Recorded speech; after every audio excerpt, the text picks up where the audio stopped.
Welcome back. The Washington Times online edition has the details of the Obama administration's use of a little-known executive order that allows for the use of environmentalism as a tool of social justice. Signed by Bill Clinton in 1994, the order is essentially allowing federal agencies to interfere with local and state infrastructure projects. So we turn to our Andrew Wilkow to help us understand how government's getting his hands in it. Yeah, long before we knew who Van Jones was, going back to 1993, the New York Times did this sprawling piece on all of these community activist groups that were making the case that somehow environmental hazards that normal people would think would affect everyone are only affecting low-income communities and people of color. So out of this came an executive order from the Clinton administration saying that the federal agencies like the EPA now have to incorporate social justice doctrine into their missions, their grants, and their bureaucratic business. Katherine Timpf, digital editor for Times247.com, is going to join us to tell us a story about toll plazas and roadways in Arlington County, Virginia. Am I right?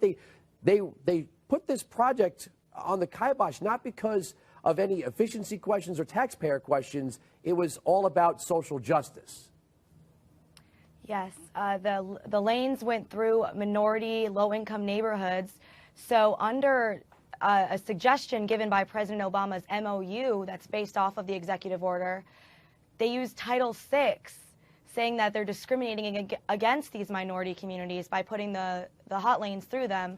And also they didn't do an environmental impact review, which was against NEPA, which was another thing Obama suggested in his order. So it was social justice reasons that there's so much traffic. You know what's funny is that the more you do reading through the EPA's website and the Department of Transportation's website, you find that grant programs were established to make relationships with these community groups. It seems like they almost put money out on the street to find people who would then file the complaints that either the EPA or the Department of Transportation would come in to address, bypassing local government and the local democratic process.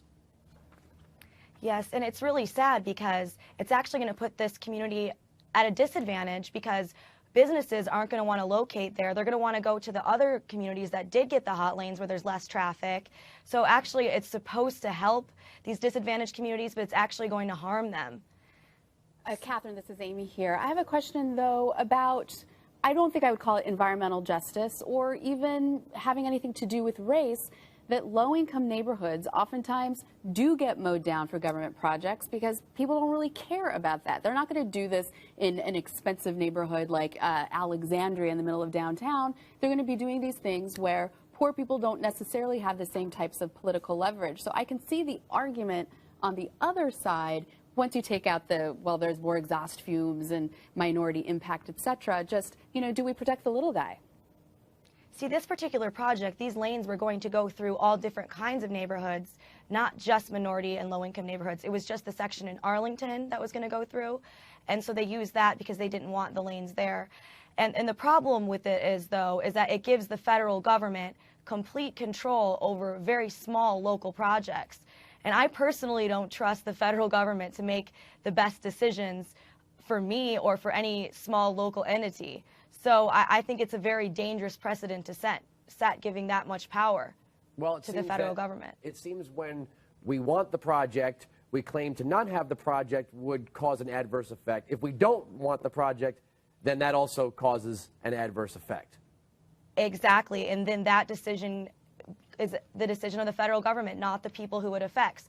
I talked to the head of the Chamber of Commerce in Fairfax. He said a lot of business leaders and a lot of people were very upset that they decided not to put in these hot lanes because of the traffic, but they didn't have anything to say about it because it was the EPA, the federal government, decided that, no, there shouldn't be this. And the lawsuit became so expensive that Virginia said, forget it.